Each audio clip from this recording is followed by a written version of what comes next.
Second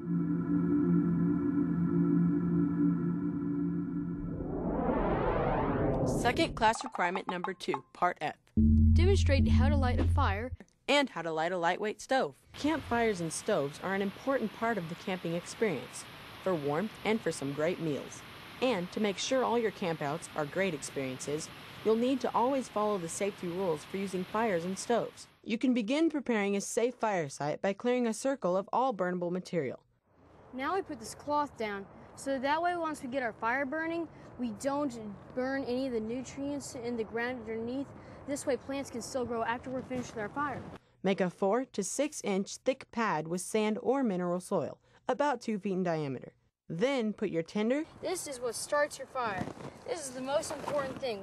Kindling, and fuel wood on top of that. The TP fire lay that you learned in second class requirement 2D is a good way to get a fire started. When you're ready to light the fire, ease a burning match under the tinder. It should quickly ignite into flame and then crackle up into the kindling and fuel wood above. If you expect rain on your campout, you can store kindling and wood for several fires under your dining fly.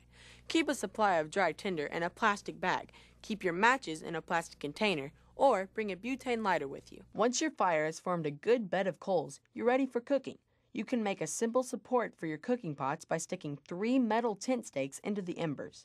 Fire needs oxygen to keep burning, and this holds your pot above the fire to let air flow underneath. Also, remember to keep a pot of water near the fire for dousing, just in case. Use the cold out test to ensure the fire is extinguished.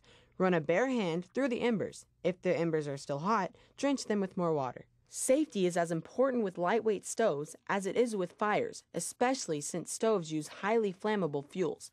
Be sure you have been checked out by your scout leader on safe stove operation, and have a knowledgeable adult supervise whenever you're refueling or using a stove.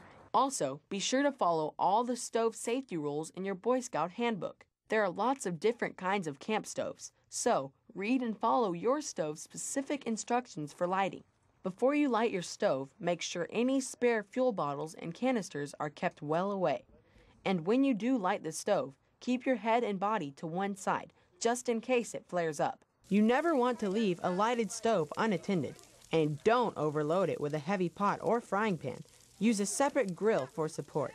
When you're ready to break camp, carry all your empty fuel containers home for proper disposal. Leave no trace is always our goal. That's second class requirement 2F, lighting a fire and a lightweight stove.